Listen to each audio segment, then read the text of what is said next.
And in the main event of the prelims, it's Waldo Cortes-Acosta taking on Ryan Spann, and he's going to be welcoming Spann to the heavyweight division.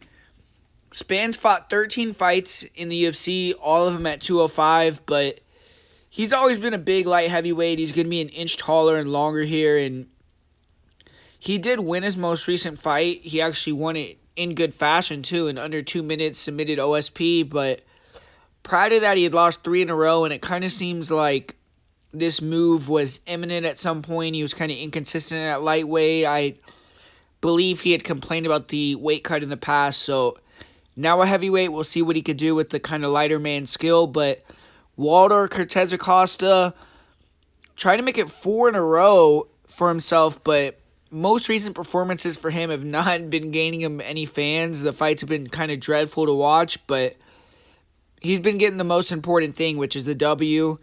And his most recent fight versus Robelis de Spain, I mean, one of the worst fights of 2024, but got the win, grinded it out, showed a different element to his game in that one, and 5-1 in the UFC. So I think if he can win this fight, go 6-1, beat a guy that has been ranked at light heavyweight for a while now, I think that'll gain him some legitimacy.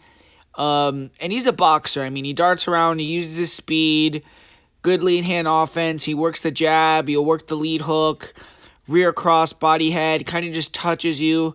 He'll mix in some leg kicks, some body kicks. And when Cortes-Acosta does try to throw power, I feel like he wings punches, gets really sloppy. Really relies on volume. But his chin is held up so far. He's never really been super hurt badly in a fight that I've seen. He did get hit with some big punches versus De Lima as well and was able to wear them pretty good, and he did struggle with leg kicks in that fight, and obviously that's something that he has to get better at, checking the kicks, but never been finished by TKO, and I mean, I don't see him grappling in this one. He did that in his last fight to get the win, but I think he has to avoid grappling here with Ryan Spann, who is dangerous with the submissions, and Spann, I mean, primarily a counter striker. He is flat-footed, upright. He'll throw some big punches and likes to feint and then try to land the big right hook or left hand. And he doesn't really have fast feet, but good hand speed. And he has to figure out how to get past the jab and just land that kill shot or find the takedown and get the submission. And he is a great grappler. I mean, his wrestling just, he doesn't use it or it isn't there. So in a lot of his fights, he has to wait for guys to try to grapple him or hurt them. But his guillotine is top-notch. He got it again against OSP, and he has 10 guillotine wins overall. So if you shoot in on him or he rocks you, he's looking to snatch that neck. But only 7 takedowns in 13 UFC fights, like I said. And there aren't very many fights where you look and you see a lot of control time from him.